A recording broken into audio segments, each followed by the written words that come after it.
Hi hello namaste and welcome to my channel. Chhatrapati శివాజీని ఎందుకు దేవుడిలా కొలుస్తున్నారు? సనాతన ధర్మాన్ని ఆయన ఎలా కాపాడారు? మరియు ఫాదర్ ఆఫ్ ఇండియన్ నేవీని ఆయన ఎందుకు పిలుస్తారో ఈ వీడియోలో మనం చూద్దాం. ప్లీజ్ ఎవరైనా సబ్స్క్రైబ్ చేయకుంటే please subscribe my channel. Shahaji మరియు జిజియాబాయి దంపతులకు ఛత్రపతి శివాజీ గారు ఫిబ్రవరి 19, 1630లో పుణె జిల్లాలోని శివనేరిదుర్గ కోటలో జన్మించారు. ముందుగా మనం మరాఠా సామ్రాజ్యం ఎలా ఏర్పడిందో తెలుసుకుందాం. ఛత్రపతి శివాజీ తండ్రి షాహాజీ ఏ విధంగా మేల్కొల్పడో చూద్దాం. శివాజీ తండ్రి అయిన షాహాజీ నిజాం షా ప్రతినిధిగా ఉంటూ మొఘల్ రాజులను వ్యతిరేకిస్తూ యుద్ధాల్లో పాల్గొనేవాడు. నిజాం షాలపైన షాజహాన్ దండయాత్ర చేసినప్పుడు షాహాజీ సైనికులను బలోపేతం చేయడంలో కీలక పాత్ర వహించాడు.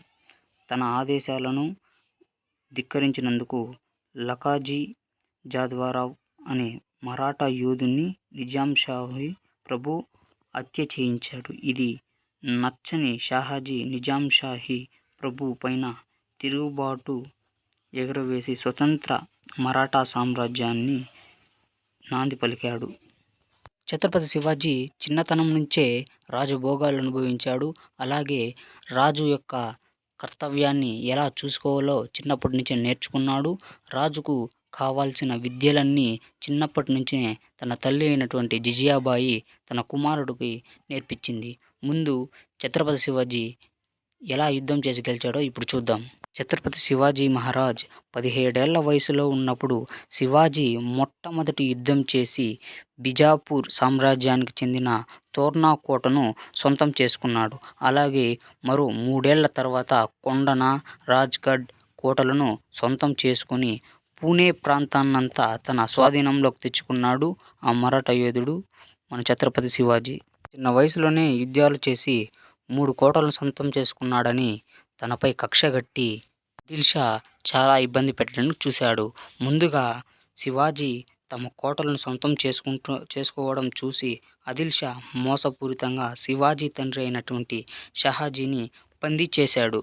ఆదిల్ షా అతి తెలివి ఉపయోగించి తర్వాత శివాజీని బెంగళూరులో ఉన్న శివాజీ అన్న అయినటువంటి సంభాజీని పట్టుకోవడానికి 2 సైన్యాలను పంపగా అన్నదమ్ములిరువురు ఆ సైన్యాలను ఓడించి తమ తండ్రిని బందీ విముక్తుడిని చేయించుకున్నారు.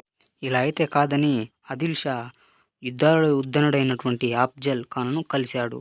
అప్పుడు ఆదిల్ షా యుద్ధ భయంకరుడిగా పేరు పొందిన అఫ్జల్ ఖాన్ను శివాజీపైకి యుద్ధానికి పంపించాడు. శివాజీ మెరుపుదాడులు, గొరిల్లా యుద్ధ పద్ధతులు తెలుసుకున్న అఫ్జల్ ఖాన్ అతడిని ఓడించడానికి యుద్ధభూమి మాత్రమే ఏకైక మార్గమని తలచి శివాజీని రెచ్చగొట్టడానికి శివాజీ ఇష్ట దైవమైనటువంటి భవానీదేవి దేవాలయంను కూల్చాడు.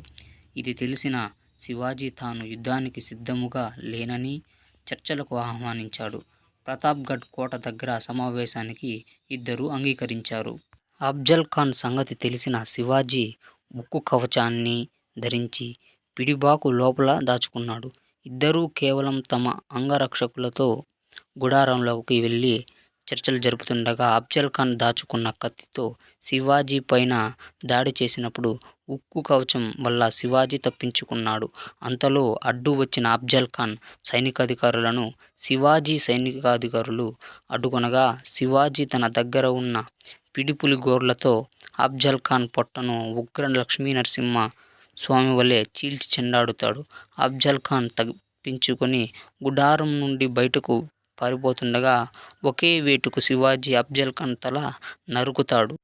అఫ్జల్ ఖాన్ సేనను శివాజీ సేన దట్టమైన అడవుల్లో అటకాయించి మెరుపుదాడులతో మట్టి కరిపించింది.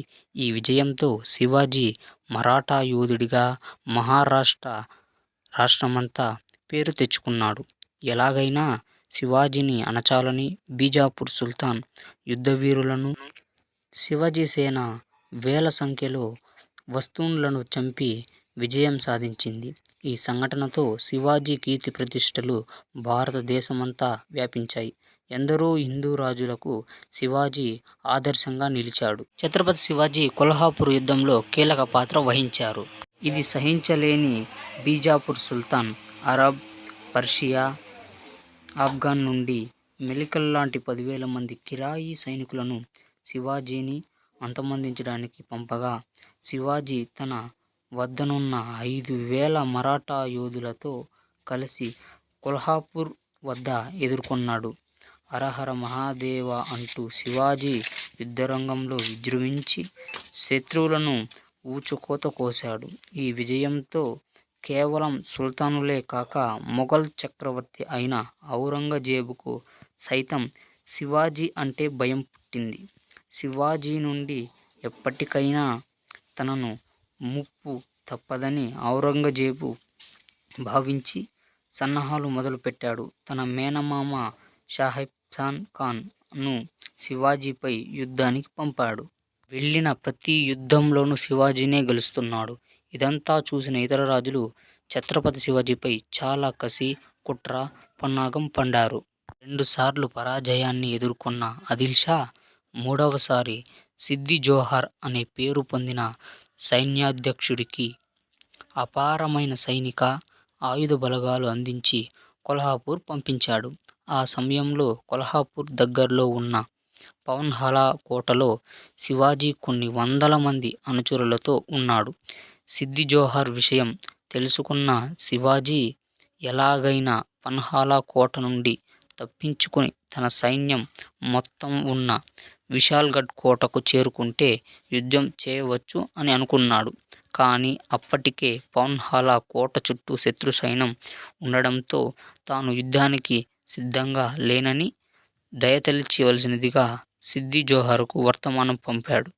అది తెలుసుకున్న సిద్ది జోహర్ సైనికుల నిఘా సరళం చేసి విశ్రాంతి తీసుకుంటూ శివాజీ తన అనుచరులతో కోట నుండి తప్పించుకొని తన సైన్యం ఉన్న కోట వైపు పయనించసాగాడు. చివరి క్షణంలో ఇది తెలుసుకున్న సిద్ది జోహర్ తన బలగాలతో శివాజీని వెంబడించసాగాడు.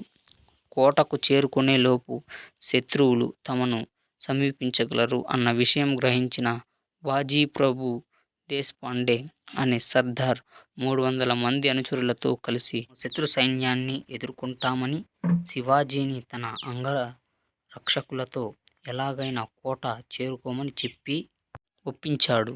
శివాజీ కోట వైపు వెళ్ళిన వెంటనే బాజీప్రభు దేశపాండే 2 చేతుల ఖడ్గాలు పట్టుకొని శత్రువులతో యుద్ధం చేశాడు. 300 మంది సైనికులు తమ ప్రాణాలకు తెగించి అతి బలమైన శత్రువులతో పోరాడి నేల కొరిగారు.